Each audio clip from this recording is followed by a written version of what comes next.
우리가 지난주 보았던 것처럼 빌라도가 예수님에게 죄가 없다라고 3번이나 선언하지만 빌라도는 예수님을 풀어주지 않죠. 그러니까 로마 군인들이 예수님의 머리에 가시관을 씌우고 또 자색 옷을 입히면서 이제 희롱하고 조롱하는 그 일이 있었습니다. 그런 예수님을 빌라도는 유대인들 앞에 세우면서 죄가 없다라고 말을 합니다. 지난주 보았던 것처럼 그런 모습으로 예수님을 앞에 세웠을 때에 과연 어떤 유대인들이 그 말을 듣겠습니까? 정말로 빌라도가 예수님이 죄가 없다고 말하려면 머리에 씌워지는 가시관을 벗기고 나서 이 사람은 이 가시관을 쓰면 안 된다, 죄가 없다 하는 것을 분명히 행동으로 보이면서 말을 해야죠. 그런데 가시관을 씌워놓고 이 예수는 죄가 없다라고 말한다면 과연 누가 듣겠습니까? 말이라고 하는 것은 어떤 내용의 말을 하느냐보다 더 중요한 것이 어떤 행동이 뒷받침되느냐에 따라서 그 말에 힘이 있습니다. 말은 하고 나면 소리이기 때문에 사라지죠. 그러나 이 말이 때로는 사라지지 않고 사람 마음과 삶 가운데 자리 잡을 수 있습니다. 언제냐면 그 말이 행동과 연관되어져 있을 때입니다. 창세기 1장을 보면 하나님이 천지를 창조하시는데 말씀으로 창조하셨다라는 말씀이 가득 채워져 있죠. 근데 우리가 이 한국말을 쓰지만 이 구약 성경은 히브리어잖아요. 히브리어에서 말하다 라고 하는 것이 이제 명사로 쓰였을 때는 말도 되지만 행동도 됩니다. 그래서 하나님이 천지를 창조하실 때에 말씀으로 창조하셨는데 그 뜻은 무엇이냐면 하나님의 말씀은 반드시 행동으로 이어진다는 뜻이 있어요. 말씀으로 뭔가 창조했다, 이건 사실이지만 그 속에 담겨져 있는 것은 하나님의 말씀은 지나가는 소리가 아니다, 떨어지는 소리가 아니다, 반드시 행동으로 이어진다고 하는 것이 하나님이 말씀으로 천지를 창조하셨다는 겁니다. 우리가 성경 말씀을 왜 읽을까요? 하나님의 말씀은 반드시 행동으로 옮겨지기 때문입니다. 그래서 우리가 잘 아는 것처럼 히브리서에서 하나님의 말씀은 살았고 운동력이 있고 좌우에 날선 예리한 검보라로 더 날카롭다, 홍과 병과 볼수를 쪼개기까지 한다. 왜 그런가? 하나님의 말씀은 반드시 행동으로 이어지기 때문입니다. 하나님의 말씀으로 세상이 창조되었다고 하는 것은 세상은 하나님이 말씀을 창조하셨대 라고 하는 것을 우리가 그냥 받아들이는 것도 중요하지만 하나님의 말씀은 반드시 행동으로, 사건으로 이어진다 하는 것을 알 수 있습니다. 우리가 하나님을 믿는 이유도 하나님의 말씀이 말씀으로 끝나지 않고 그 말씀이 행동으로, 사건으로 이어지기 때문입니다. 따라서 우리 믿음의 사람들이 그런 하나님을 믿을 때에 우리에게 필요한 것이 무엇입니까? 우리가 말한 것을 행동으로 옮기기를 주께서 원하신다고 하는 것을 알 수가 있어요. 왜냐, 하나님은 말씀을 하시고 그 말씀이 반드시 행동, 사건으로 이어졌기 때문입니다. 이런 관점으로 본다면 빌라도는 지금 예수님을 데리고 와서 죄가 없다고 말하지만 그는 입으로만 합니다. 예수님 머리에 있는 가시관을 벗기지도 않습니다. 그리고 로마 군인들이 예수님을 조롱하게 입혔던 자색 옷을 벗기지도 않습니다. 행동을 하지 않고 말로만 합니다. 죄가 없다 라고 말하는 거죠. 그러니까 빌라도의 말에는 힘이 없어요. 그러니까 그런 것을 알고 있는 유대인들이 오늘 본문 6절에 있는 말씀처럼 더 소리를 지르는 겁니다. 그러면서 예수를 십자가에 못 박으라 라고 말을 합니다. 빌라도의 말에 힘이 있다면 유대인들은 그렇게 할 수가 없습니다. 말에 힘이 없기 때문입니다.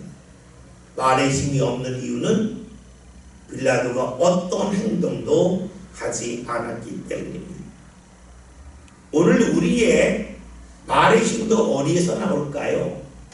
우리가 말이 행동으로 이어질 때에 그 사람의 말이 힘 있는 말이 되고 그 사람의 말이 가치 있는 말이 되고 그 사람의 말이 들을 말이 됩니다. 우리가 기도할 때도 마찬가지죠. 우리가 기도는 했지만 나는 그렇게 하지 않는다 그러면 그 기도에는 힘이 있을 수가 없습니다. 제가 하나님을 사랑합니다 했을 때에 말로 했는데 그러하지 않았다. 하나님 우리의 삶이 예배가 중심이 되게 해주세요 라고 기도했는데 행동이 따르지 않았다면 그 말에는 힘이 뚝 떨어질 수밖에 없습니다. 빌라도는 재판하는 권한이 있습니다. 그러나 그의 말이 힘이 없게 되자 그의 권위도 함께 떨어지는 겁니다. 권위는 어디서 옵니까? 그 사람의 말을 누군가 들을 때에 권위가 있는 겁니다. 우리가 마가복음 1장이나 말씀 보면 예수님께서 회당에 들어가셔서 귀신 들린 자를 내쫓으셨습니다. 그랬더니 사람들 하는 말이 예수님의 말은 바리새인과 서기관 같지 아니하고 그 말씀에 권세가 있었다라고 합니다. 말의 힘이 왜 있습니까? 그것은 목소리가 크기 때문이 아니라 행동이 뒷받침되기 때문이죠. 빌라도는 지금 권위를 잃어버립니다. 왜냐하면 예수님에게 죄가 없다고 하지만 그는 그 어떤 행동도 하지 않고 말만 했기 때문입니다. 오늘 우리의 삶도 우리의 신앙도 말만 한다면 그 속에는 힘이 없을 수밖에 없겠죠. 7절에 있는 말씀을 함께 봅니다. 유대인들이 대답하되 우리에게 법이 있으니 그 법대로 하면 그가 당연히 죽을 것은 그가 자기를 하나님의 아들이라 함이니이다. 아멘. 유대인들 하는 이야기가 자신들이 얼마든지 예수를 죽일 수 있다는 겁니다. 종교법을 죽일 수 있다는 거예요. 우리가 잘 알고 있듯이 사도행전 6장 7장을 보면 스데반에 관한 말씀이 나오는데 아는 것처럼 스데반이 돌에 맞아 죽잖아요. 왜냐하면 그가 하나님을 모욕했기 때문에 그래요. 로마 사람들이 죽이지 않고 유대인들이 돌로 쳐 죽였어요. 요한복음 8장에 있는 말씀을 보면 가늠하다 현장에서 붙잡힌 여인을 사람들이 숲에 데리고 와서 모세의 법대로 한다면 이런 사람은 돌로 죽여야 됩니다. 어떻게 하면 좋겠냐? 예수님이 땅에 무언가 쓰시고 또다시 묻자 예수님이 또다시 쓰시다가 말씀을 하시죠. 너희 중에 지어 없는 자가 먼저 돌로 쳐라. 그랬더니 사람들이 돌을 다 내려놓고 돌아갔다는 거예요. 그 말은 뭡니까? 돌로 쳐 죽일 수 있다는 거예요. 그렇다면 지금 유대인들이 예수님을 죽일 수 있는데 죽이지 않고 빌라도에게 와서 죽여달라는 거예요. 잘 이해가 안 되죠. 예수를 죽이는 것이 목적이라면 그들이 스데반이 죽었던 것처럼 돌로 쳐 죽으면 돼요. 종교적인 이유로 죽으면 되는데 그렇게 죽이지 않고 예수님을 빌라도에 데리고 왔어요. 빌라도에 데리고 왔다고 하는 것은 종교적인 죄로 죽지 않고 다른 죄로 죽어야 된다는 거예요. 그게 바로 자칭 왕이라 했다. 뭐 때로는 세금을 내지 말라고 했다. 이런 식으로 하면서 정치범으로 몰고 가기 위함입니다. 즉 지금 유대의 지도자들은 예수님을 충분히 죽일 수 있는 종교적 의심을 갖고 있지만 그 의심을 사용하지 않고 로마의 손을 빌려 죽이려 합니다. 왜 그럴까 하는 거예요. 성경에 명확하게 나와 있지 않지만 우리는 충분히 추측할 수가 있어요. 만약 예수님이 돌아가실 때에 종교적인 이유로 돌아가신다면 사람들은 예수님을 종교적으로 신앙으로 계속 생각할 수밖에 없어요. 그런데 예수님이 죽을 때에 정치적으로 죽게 되면 예수님이 지금까지 하셨던 모든 신앙의 일은 정치적 일에 파묻히게 되어져 있어요. 다시 말해서 유대의 지도자들은 예수님이 죽는 것만이 아니라 죽고 난 후에 예수님이 잊혀지기를 원했어요. 잊혀지려면 예수님이 죽을 때에 종교적으로 신앙적으로 죽으면 안 돼요. 정치적으로 죽어야 돼요. 그래서 예수는 정치적으로 죽었다 하는 것을 사람들 머리에 새겨놓게 되면 신앙과 예수님을 더 이상 연결시키지 않겠죠. 그런데 만약에 종교재판에서 예수님을 돌로 쳐서 죽였다면 어떻게 되겠습니까? 사람들이 예수님의 죽음은 종교적이다, 신앙적이다, 하나님과 연관된다 계속 생각할 수밖에 없겠죠. 그것을 아주 끊어버리려고 유대인들이 세운 계획이 예수님을 정치범으로 죽게 하는 거예요. 그래서 빌라도에게 재판하게 하고 빌라를 통해서 종교재판이 아닌 정치재판을 해서 정치범으로 예수님을 몰아가고 있습니다. 우리는 이런 유대인들을 보면서 반대로 생각할 수가 있어요. 유대인들은 어떻게 해서든지 예수님과 신앙을 끊고자 했어요. 반대가 있죠.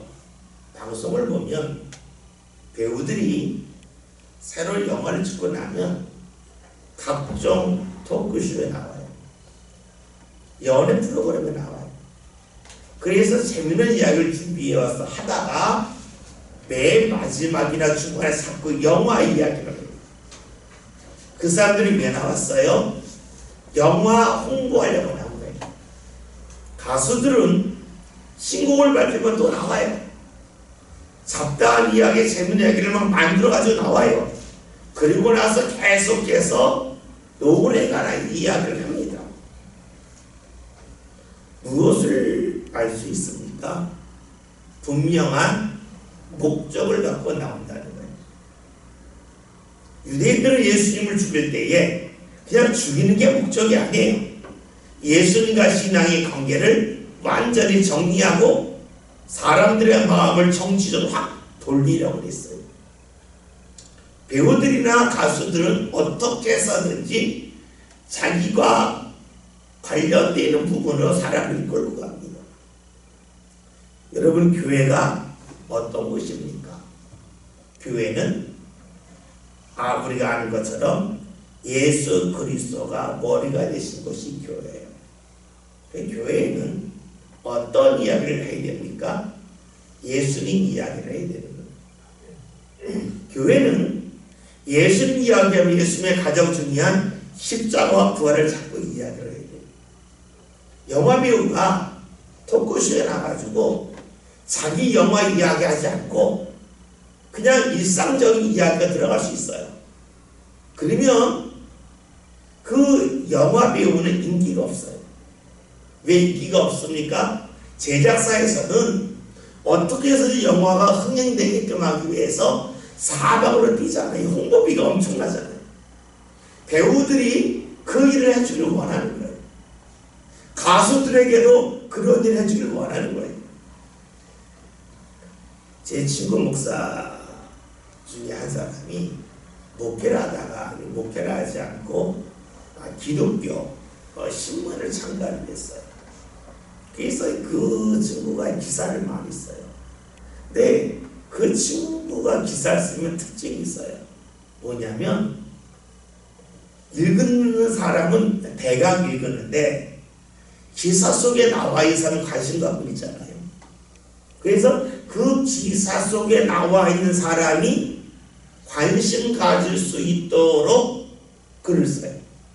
뭐 어느 교회에서 예배했다 그러면 그 목사님의 설교의 내용이 어떠한 내용이었고 뭐 감동을 좋게 쓰는 거예요. 근데 읽는 사람들은 그게 대강 읽잖아요. 근데 그 교인들은 그렇게 안 읽는단 말이에요. 그러니까 읽을 때 어떻게 읽느냐, 누가 읽느냐에 따라 그 기사에 대한 관심이 다를 수밖에 없어요. 그런데 자기 기사를 잘 써주면 어떻게 다음에 또 기사 써주길 원할 거라 그랬어요. 참 일 잘한다. 그런 얘기를 하고 있어요. 마찬가지예요. 우리가 교회라고 그러면 교회가 왜 있는가? 예수님이 있어서 있는 거예요. 그러니까 교회에서는 자꾸만 예수님에 관한 이야기를 해야 돼요. 목사가 설교를 합니다. 설교하면서 여러분 착하게 삽시다. 가정에서 화목합시다. 설교할 수 있어요. 그런데 우리가 교회에 나왔잖아요. 교회에서는 예수님 이야기를 해야 됩니다. 예수님의 십자가 부활을 이야기해야 되는 거예요. 그렇게 되지 않으면 교회가 있을 필요가 없어요. 오늘 우리가 자녀들에게 신앙이 이어지길 원한다면 의도적으로 예수님 이야기를 해야 되고 신앙 이야기를 할 수밖에 없어요. 물론 상대가 진리도 이야기하는 것은 옳지 않아요. 그러나 반복적으로 이야기하는 게 중요해요. 무엇이든지 그렇죠. 사람은요 옳은 얘기를 듣지 않는 데입니다. 사람은 반복해서 듣는 이야기를 듣는 데입니다. 반복적으로 듣다 보면 그것이 당연하게 여겨진답니다. 우리가 오늘 말씀 속에서 빌라도를 보고 있지 않습니까? 그런데 이 빌라도에게 왜 예수님을 유대에 데리고 왔는가? 신앙과 예수님을 끊기 위해서요. 아주 고도의 전략이죠. 우리는 반대로 가야죠. 믿음의 사람들은 의도적으로 신앙의 이야기를 해야 됩니다. 연관시켜야 됩니다. 그럴 때 비로소 내 자신의 입에서도 신앙의 이야기가 붙고 듣는 사람에게도 붙기 때문입니다. 8절 9절 함께 봅니다. 빌라도가 이 말을 듣고 더욱 두려워하여 다시 장정에 들어가서 예수께 말하되 너는 어디로부터냐 하되 예수께서 대답하여 주지 아니하시는지라. 아멘. 유대인들이 예수가 스스로 말하기를 자기는 하나님의 아들이었다라는 말을 하자 빌라도가 듣고 놀랍니다. 혹시 정말로 하나님의 아들은 아닐까 하는 두려움이 있기 때문입니다. 사실 모든 사람들에게는 그런 두려움이 있습니다. 우리가 이 세상을 살지만 그리고 이 세상에 다 죽지만 죽음 이후에 대하여 아는 사람은 아무도 없기 때문입니다. 그래서 누구나 죽음에 대해서 죽음 이후에 대하여 막연한 두려움이 있습니다. 그리고 나름대로 주위에서 누군가 죽는 걸 보면서 또 때로는 어떤 동물이 죽는 걸 보면서 또 때로는 식물들이 죽는 걸 보면서 죽음에 대하여 나름대로 추측하기도 합니다. 우리가 이 세상에 살면서 익숙한 것이 있어요. 그것은 원인과 결과예요. 이 세상의 모든 일에는 원인이 있고 결과가 있다라고 여깁니다. 그 원인과 결과가 이어지는데 때로는 아주 작게 여겼던 일들이 큰 일을 가져오기도 합니다. 어제 일이 오늘에 영향을 미치고 오늘의 일이 내일에 영향을 미친다고 여깁니다. 그래서 사람들은 이 세상의 삶이 죽은 다음에는 영향을 미칠 거다 라고 막연하게 생각을 합니다. 그래서 이 세상에서 착하게 살면 죽음 후에도 좋은 것이 있을 거라고 누구나 생각을 합니다. 이게 원인과 결과를 이 세상에서 살아가면서 경험하는 것을 이 땅에서 삶과 이 다음 삶까지 연결시킨 그런 생각이죠. 그래서 특정 종교에서는 이 원인과 결과에 대한 관심이 많습니다. 그것이 거꾸로 갈 때도 있어요. 오늘의 일이 내일의 결과를 미친다. 그렇다면 오늘의 일은 어제의 결과라는 거죠. 이 세상의 삶이 이 세상 다음 삶까지 연결된다 그러잖아요. 거꾸로 보면 내가 지금 이 세상에서 삶은 이 세상 오기 전에 전생의 삶이 있다라고 여깁니다. 그게 윤회예요. 원인과 결과를 확대시킨 것이 전생이에요. 그렇죠? 오늘은 어제의 결과다. 그런데 이것 아주 무시무시한 함정이 있죠. 그건 뭡니까? 이 세상에서 내가 왕족으로 태어난 것은 전생의 잘한 결과다. 네가 이 세상 고생하는 이유는 전생에 무언가 잘못했기 때문이라면서 어떤 세계 체제를 유지하는 방법으로 사용하는 것 중에 하나가 원인과 결과예요. 그러니까 우리가 이 원인과 결과가 굉장히 상식적이지만 이 상식이 이 세상의 삶에서 사람들로 하여금 생각을 옥죄일 수도 있고 내가 지금 당하는 고통에 대해서 그냥 받아들이라고 그냥 강요할 수도 있어요. 사실 우리가 아는 것처럼 전생을 이야기하는 게 불교고 불교는 인도 힌두교에서 나온 거기 때문에 힌두교의 아들이라고 말하잖아요. 우리가 아는 것처럼 인도에는 카스트 제도라고 있어서 그 탁탁탁 신분이 있잖아요. 그래서 당신들이 이 세상에서 고통당하는 이유는 전생에 잘못한 거니까 이 생에서 당신들이 잘 살면 순응하며 살면 다음에 태어날 때는 좋게 태어날 거 아니냐. 그러니까 체계를 따르라고요. 그러니까 우리가 원인과 결과에 대해서 납득할 수 있지만 이 속에서 살게 되면 힘 있는 사람이 힘 없는 사람을 지배하는 수단이 됩니다. 그래서 때로는 종교를 연구하는 사람들이 하는 이야기도 무슨 이야기냐면 종교는 체제를 유지시키는 수단이라는 말이에요. 또 그것이 확대되면 종교는 힘 있는 사람 편에 서서 힘 없는 사람을 누르는 거라고 말해요. 그런데요, 우리가 믿는 기독교는 다릅니다. 우리가 믿는 기독교에서는 원인과 결과를 말해요. 사람이 신문대로 거둔다고 말합니다. 그러나 그것만 있다고 말하지 않습니다. 왜냐? 하나님이 개입하시기 때문에 그렇습니다. 우리가 구원받는 것이 내가 선한 일을 해서 구원받는다가 아니에요. 원인과 결과가 아니에요. 그걸 깨뜨립니다. 뭐예요? 예수님의 보혈을 통해서 예수님을 통해서 구원받는다가 돼요. 우리가 새로워지는 것은 원인과 결과 속에서 이어지는 것이 아니라 주님의 역사하심, 주님이 우리 삶 가운데 오심을 통해서 우리의 삶이 새로워진다고 말씀해요. 지난 주일날 듣던 말씀이 그런 말씀이잖아요. 어린아이들이 예수님에게 왔을 때에 제자리에 보니까 준비가 안 됐어요. 야단을 치잖아요. 꾸짖잖아요. 준비 안 하고 왜 왔어 하는 거죠. 예수님 아니다. 이런 어린아이 같으면 된다.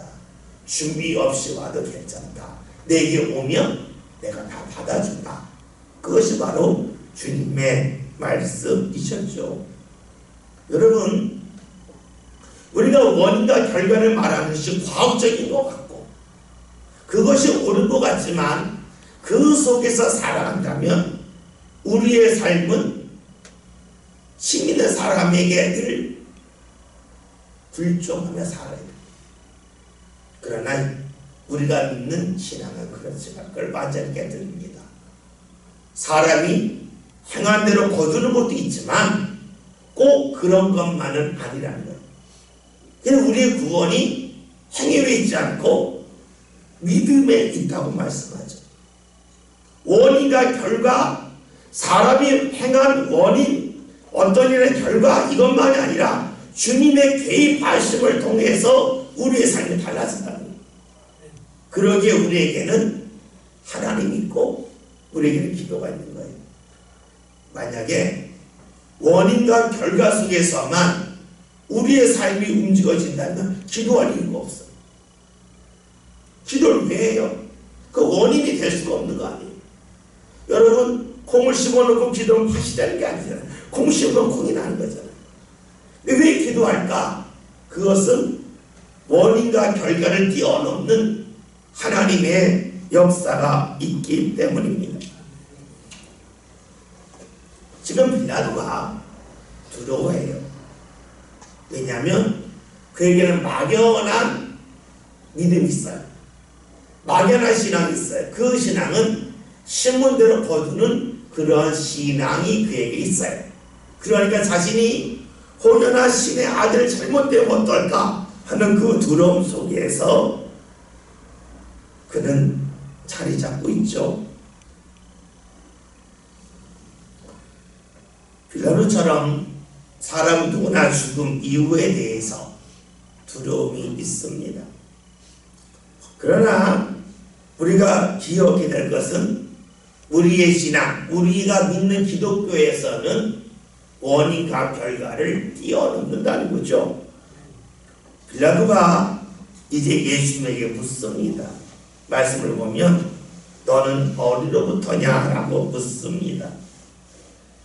사실 왜 이런 질문을 할까? 우리는 생각해 볼 필요가 있어요. 만약에 예수님이 내가 하늘로부터 왔다 하면 그 말을 빌라도가 믿을까요? 믿지 않습니다.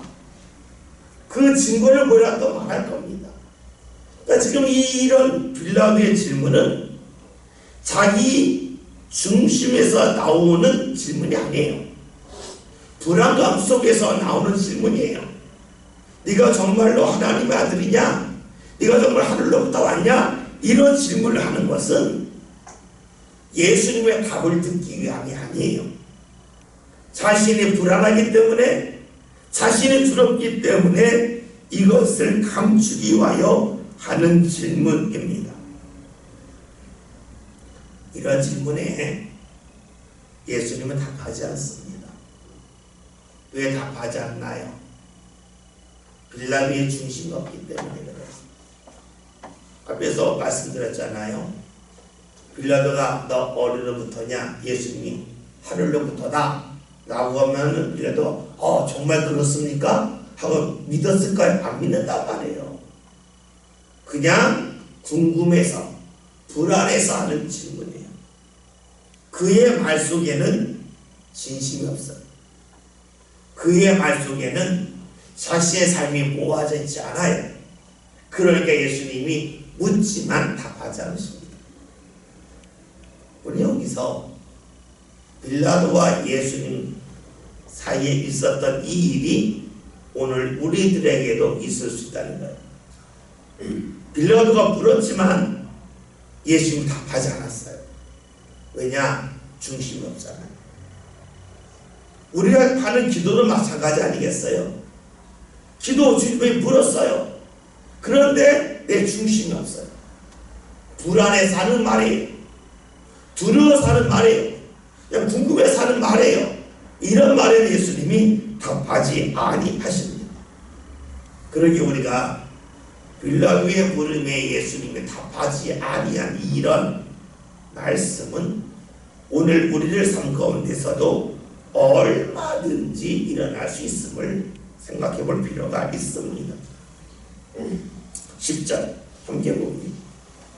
빌라도가 이르되 내게 말하지 아니하냐 내가 너를 놓을 권한도 있고 십자가에 못 박을 권한도 있는 줄 알지 못하느냐. 아멘. 빌라도가 지금 하는 이야기가 자기가 가지고 있는 세상의 힘과 권한을 이야기합니다. 또 다른 말로 하면 세상에서 자신이 차지하고 있는 위치에 관하여 말을 하고 있습니다. 그러나 그는 그 자리에서 자신이 어떻게 살아야 되는지에 관한 관심은 없어요. 그 자랑하는 거가 나 이런 자리에 있다는 거예요.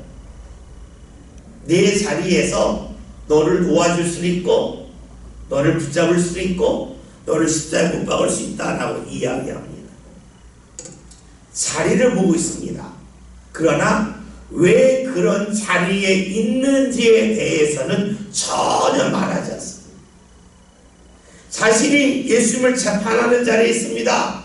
그 재판하는 자리에서 어떻게 하면 바르게 재판하느냐 여기에 관심 없고 내 자리가 얼마나 더 부지런하냐 내 자리가 얼마나 좋은 줄 아냐 라고 묻고 있습니다.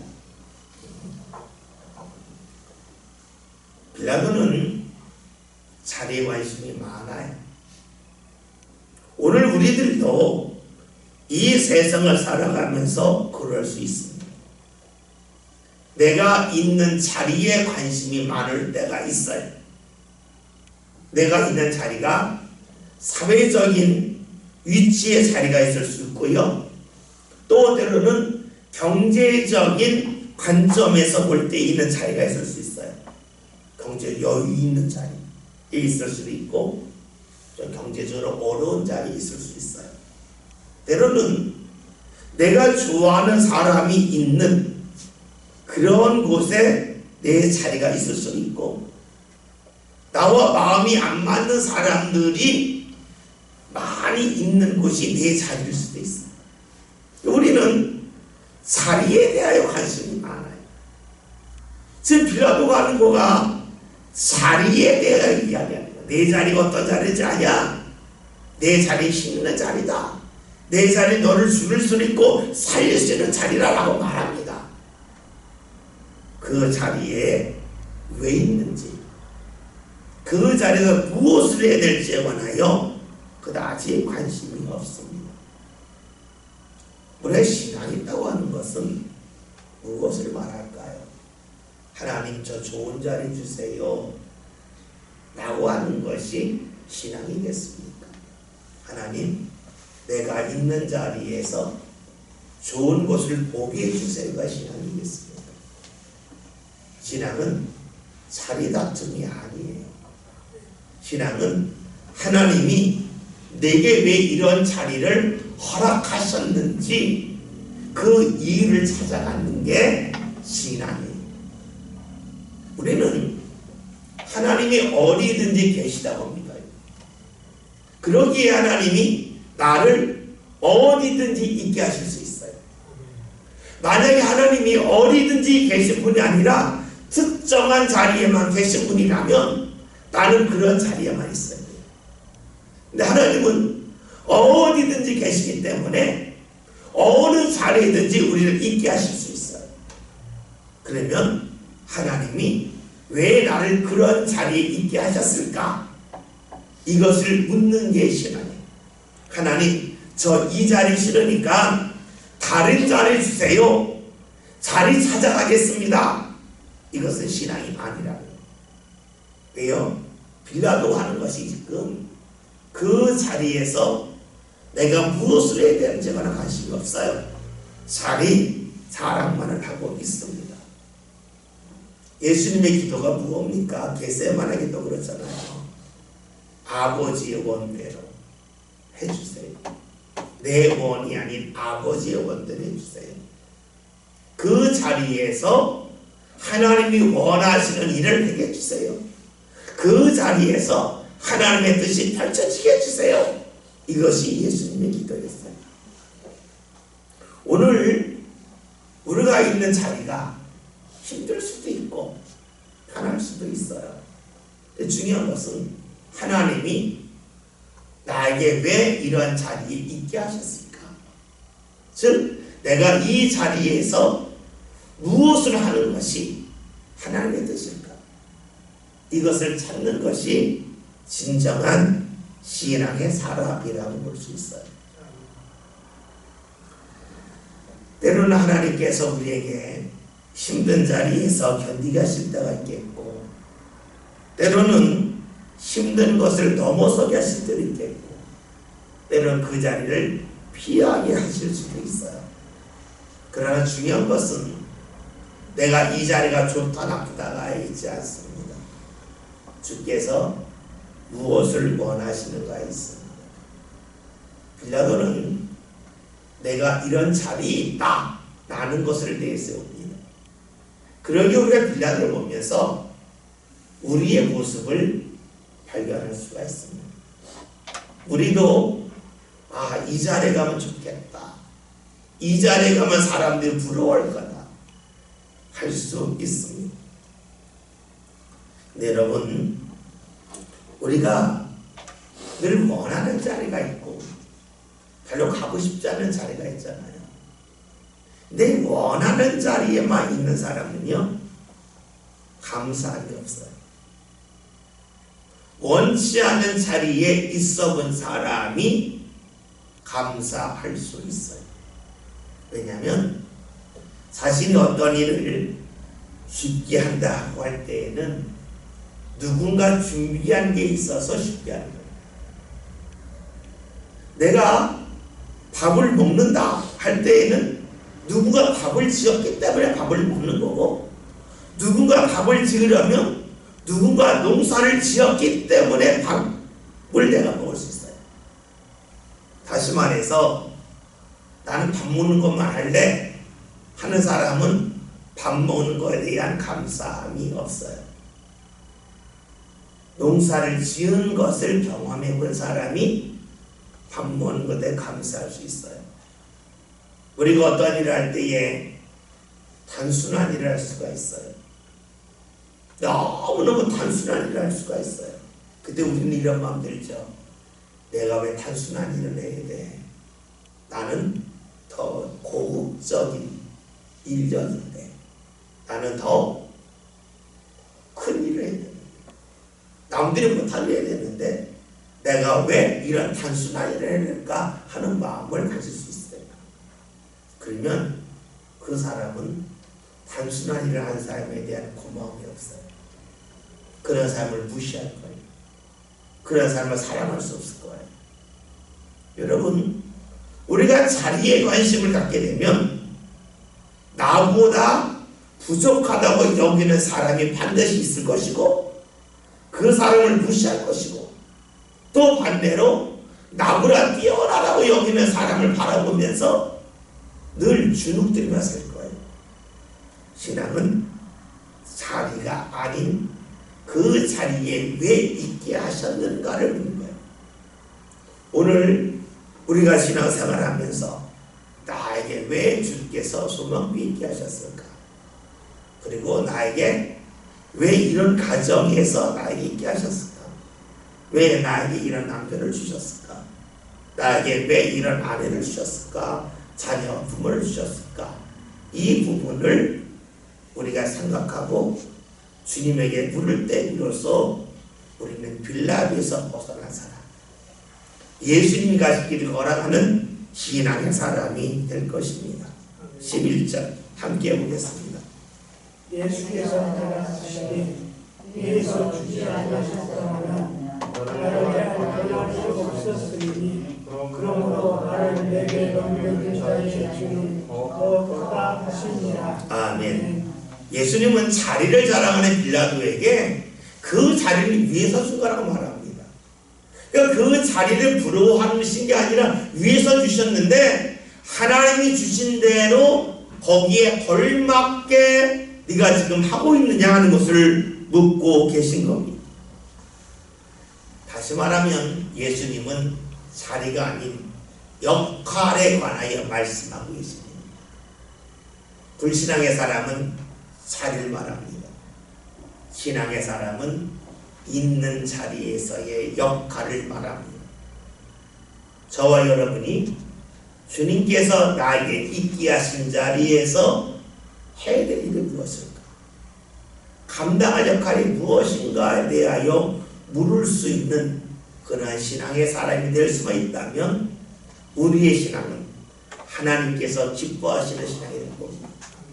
근데 역할에 대해서는 관심 갖지 않고 자리에 대해서만 관심을 갖는다면 주께서 기뻐하지 아니하시겠죠.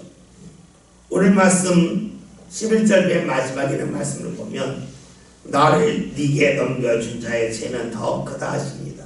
이 말씀 속에는 유대인들이 나를 넘겨준 자가 더 크다라는 말씀이고 그 말씀 뒤에는 네 죄도 있다는 겁니다. 네 죄가 뭐냐?